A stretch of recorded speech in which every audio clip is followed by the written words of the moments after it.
Բարի երեկո, օրվա տեղեկատվությամբ առաջինն է եթերում, դուք դիտում եք գլխավոր թողարկում, այսօր ծրագրում։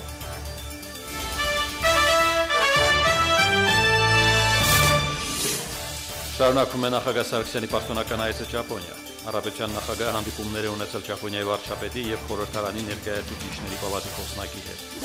Եվս մեկ դիվերսիա Ադրբեջանի կողմից, ծավալված փոխհրաձգության ժամանակ հակառակորդին հասցվել է նշանակալի կորուստներ։ Վերջին օրերի սադրանքների ժամանակ ադրբեջանական կողմն ունեցել է 2 տասնյակից ավելի զոհ։ Պաշտպանական մարտերի ընթացքում հայկական կողմից զոհվել է 1 զինծառայող։ Կրկին անհանգիստ է Կահիրեի Թահրիր հրապարակը։ Ցուցարարները պահանջում են իշխանության գալու հնարավորությունից զրկել նախկին նախագահի թիմակիցների։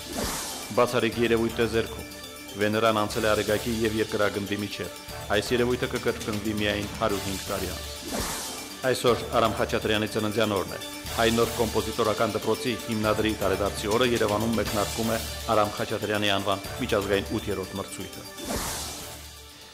Եվ այսպես շարունակվում է նախագահ Սարգսյանի պաշտոնական այցը Ճապոնիա։ Այսօր Սերժ Սարգսյանը հանդիպել է Ճապոնիայի խորհրդարանի ներկայացուցիչների պալատի խոսնակ Տակահիրո Յոկոմիչիի հետ։ Զրուցակիցները շնորհավորել են միմյանց Հայաստանի և Ճապոնիայի միջև դիվանագիտական հարաբերությունների հաստատման 20-ամյակի կապակցությամբ։ Կարևորվել է միջազգային կառույցներում Հայաստանի և Ճապոնիայի համագործակցությունը։ Դրական է գնահատվել Հայաստանի նորընտիր խորհրդարանում Հայաստան-Ճապոնիա պատգամավորական բարեկամական խմբի ձևավորման առաջարկը։ Տոկիոյից այժմ կապի մեջ է Գևորգ Ալթունյանը։ Գևորգ, ինչ կավելացնես ասվածին։ Բարի երեկո Հայաստան, բարի երեկո նվեր, նախ նշեմ, որ այստեղ վաղուց արդեն գիշեր է, սակայն ինչպես տեսնում եք, այս քաղաքն ընդհանրապես երբեք չի քնում։ Ինչ կապված է նախագահ Սարգսյանի պաշտոնական այցի հետ, ապա այն այսօր սկսվեց վաղ առավոտյան երկրի խորհրդարանում, որտեղ նախագահ Սարգսյանը հանդիպում էր Ճապոնիայի խորհրդարանի ներկայացուցիչների պալատի ղեկավարի հետ։ Հայաստանի և Ճապոնիայի միջև հարաբերությունները մի շարք պատճառներով դեռևս հեռու են առկա պոտենցիալի լիարժեք իրացման հեռանկարից։ Հարաբերությունները ինչպես տնտեսական, այնպես էլ քաղաքական հարթություններում զարգացման բավական մեծ ռեսուրս ունեն, որի իրացման համար երկուստեք ջանքերի ներդրում է պահանջվում։ Քաղաքական, մասնավորապես խորհրդարանական համագործակցության խորացման անհրաժեշտության մասին զրույցը Ճապոնիայի օրենսդիր մարմնում այս առումով առավել քան օրինաչափ էր։ Ներկայացուցիչների պալատի խոսնակը մեր երկրի հետ ղեկավարի հետ հանդիպման սկզբում առանձնահատուկ շնորհակալություն հայտնեց նախորդ տարի այդ երկրին պատուհասած ցունամիից տուժածներին օգնություն ցուցաբերելու համար։ Խորհրդարանում կայացած հանդիպման ընթացքում Տակահիրո Յոկոմիչին առանձնահատուկ ջերմությամբ խոսեց ցունամիից հետո Երևանում Սուրբ Գրիգոր Լուսավորիչ եկեղեցում տեղի ունեցած պատարագի մասին նվիրված զոհերի հիշատակին։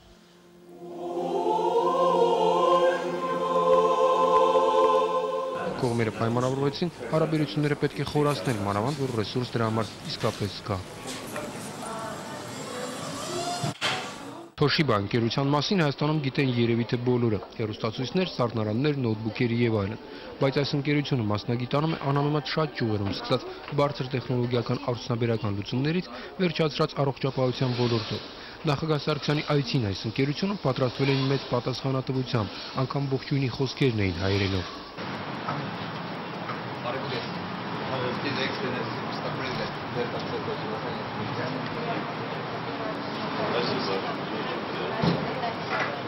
Կարճատև արարողակարգային հանդիպումից և ընկերության մասին ճանաչողական ֆիլմի դիտումից հետո հայկական պատվիրակությունը շրջեց Թոշիբայի գիտությունների թանգարանում։ Այստեղ կարելի էր տեսնել այն ամեն ինչ երբևէ կապ ունեցել է և ունի աշխարհառաջակ այս ընկերության հետ, սկսած առաջին լրվածքի մեքենաներից ու համակարգիչներից, վերջացրած գերժամանակակից, չափազանց խելացի ռոբոտներով ու ֆանտաստիկ որակի ու հնարավորությունների հեռուստացույցներով։ Թանգարանում կատարած շրջացից հետո ամփոփիչ ելույթում նախագահ Սարգսյանը նշեց, որ մեր երկրում ուրախ կլինեն Թոշիբայի հետ լայն հարաբերություններ հաստատելուն և այդ ընկերության համար կստեղծեն ամենաբարենպաստ պայմանները։ Ընկերությունում առաջարկությունը ուրախությամբ և պատրաստակամությամբ ընդունվեց։ Մինչ այլոց չափազանց հետաքրքիր այս հանդիպման հրաժեշտի խոսքերը հյուրընկալող կողմը նույնպես հայերեն էր նախապատրաստել։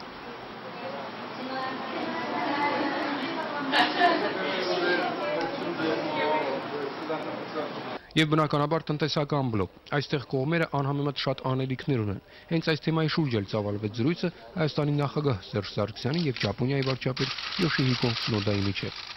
Հանդիպումը պատվիրակությունների ընդլայնված կազմով էր։ Այստեղ նույնպես հյուրընկալող կողմը ջերմորեն խոսեց ցունամիից հետո Հայաստանի արագ արձագանքելու եւ օգնության ձեռք մեկնելու մասին։ Քննարկումների գործնական փուլում արդեն անելիքներն էին, այն ծրագրերը, որոնք պետք է խթանեն Հայաստանի եւ Ճապոնիայի միջև տնտեսական համագործակցությունը։ Ընդլայնված կազմով հանդիպման ավարտին տեղի ունեցավ այդ խնդիրների լուծմանը միտված համաձայնագրերի ստորագրման արարողությունը։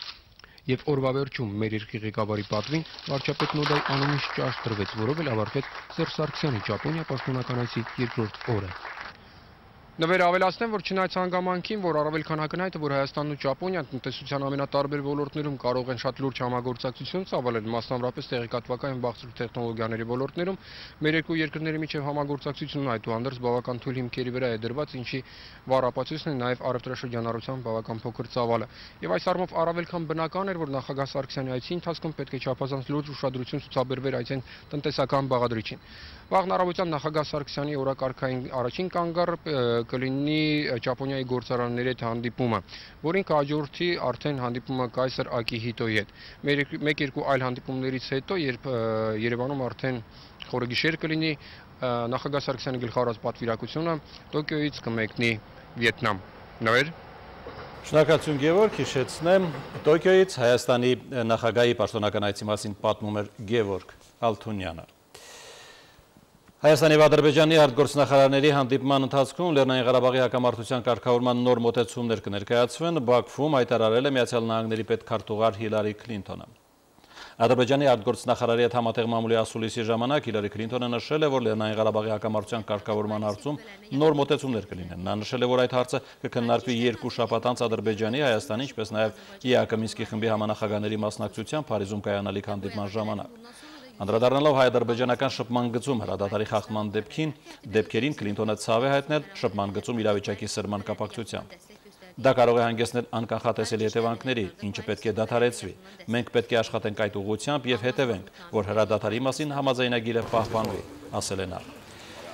Արյունահեղությունը դատապարտող հայտարարություն է տարածել Ֆրանսիայի արտգործնախարարությունը։ Այս գիշեր ադրբեջանական ելուզակները նոր դիվերսիա են ձեռնարկել հայկական պաշտպանական դիրքերի ուղղությամբ։ Արցախի պաշտպանության բանակի հաղորդագրության համաձայն ժամը 4:15-ին շփման գծի հարավային հատվածում հակառակորդը 3 տարբեր ուղղություններով ռազմագործողություն է ձեռնարկել մարտական դիրքերը գրավելու նպատակով։ Արցախյան ուժերի առաջապահ ստորաբաժանումները ժամանակին հավաստանշել են հակառակորդի գործողությունները դիմել են պաշտպանական մարտի եւ վերջինիս հետ շպրտել ելման դիրքեր։ Ադրբեջանական ուժերի վնասազերծման գործողության ժամանակ զոհվել է պաշտպանության բանակի կրտսեր-սերժանտ Վարդան Օհանյանը։ Վիրավորվել են շարքայիններ Արայիկ Մավրեյանը և Վոլոդյա Ծատրյանը։ Պաշտպանության բանակի հաղորդագրության մեջ շեշտվում է նաև, որ հակառակորդի նախահարձակ մարտավարությունը շարունակելը կարող է հանգեցնել Ադրբեջանի համար անկանխատեսելի հետևանքների։ Ադրբեջանի պաշտպանության նախարարությունը ևս հաղորդագրություն է տարածել միջադեպի առնչությամբ։ Նախահաղորդվել է, թե ադրբեջանական կողմից զոհ չի եղել, իսկ քիչ անց, չնշելով կոնկրետ միջադեպ, հայտարարել է, որ կորցրել են 2 զինվոր, ևս մեկը վիրավորվել է։ Տարածված ևս մեկ հաղորդագրության մեջ Ադրբեջանի պաշտպանության նախարարությունը հայտնել է, որ մի զինվոր էլ պայթել է ականի վրա։ Հայ-ադրբեջանական սահմանագծին տեղի ունեցած միջադեպերի մասին խոսվել է նաև Երևանում։ Վերջին օրերին տեղի ունեցածը մեկնաբանել են ռազմական փորձագետներն ու քաղաքագետները։ Գնահատականներ են տրվել ադրբեջանական սադրանքներին, քննարկվել են ստեղծված իրադրությունը, հավանական զարգացումները։ Ռազմական փորձագետների կարծիքով վերջին օրերին հակառակորդի ձեռնարկած դիվերսիոն հարձակումները դժվար թե հանգեցնեն ռազմական խոշորամասշտաբ գործողությունների։ Այդ դեպքում որն է ադրբեջանական կողմի նպատակը, ինչի է ձգտում Բաքուն նման սադրանքներով։ Ըստ Դավիթ Ջամալյանի տարիներ շարունակ ադրբեջանական կողմը պատերազմը չվերսկսելը բանակցային գործընթացում ներկայացնում է իր կողմից որպես մեծ փոխզիջում։ Փորձագետի խոսքով ադրբեջանցիները հասկանում են, տեսանելի հեռանկարում տարածաշրջանում շահեր ունեցող մեծ պետություններին պատերազմը ձեռնտու չէ։ Փորձագետը նշում է, որ եթե միջազգային հանրությունը համոզվի, թե Ադրբեջանն ուզում է խոսքից անցնել գործի, այդ պահից սկսած կգտնվեն ազդեցիկ լծակներ, որոնք Ալիևյան կլանին հետ կպահեն ռազմական արկանծախնդրությունից։ Մեր համարժեք պատասխանը պետք է լինի այնպիսին, որ հենց ադրբեջանական հասարակությունը ընկալի Ալիևյան այս նախահարձակ ագրեսիվությունը իբրև արկածախնդրություն, որ հենց իրենք հասկանան, որ այնինչ անում է իրենց ռազմաքաղաքական ղեկավարությունը, սա արկածախնդրություն է, եւ այդ արկածախնդրության գինը իրենց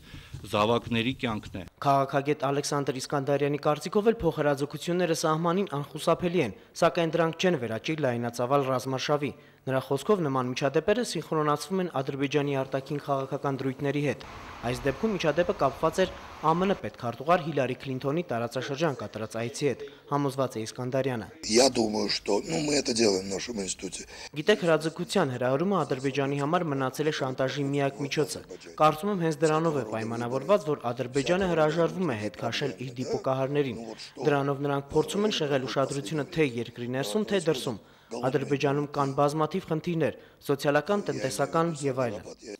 Ռազմական փորձագետ Արծրուն Հովհաննիսյանի կարծիքով էլ հակառակորդը այս գործողություններով հավանաբար փորձում է ստուգել մեր երկրի պաշտպանունակությունը սահմանի ամբողջ երկայնքով։ Ըստ նրա, գուցեև Ադրբեջանը այս սադրանքներով փորձում է կազմակերպել այսպես կոչված հետախուզություն մարտով, ստուգելով մեր պաշտպանությունը տարբեր հատվածներում։ Արծրուն Հովհաննիսյանի խոսքով Ադրբեջանի կողմից իրականացված գործողություններն ունեին զուտ դիվերսիոն բնույթ, իսկ ադրբեջանական դիվերսիոն խմբերը պատրաստություն են անցնում Թուրքիայում։ Այո, միգուցե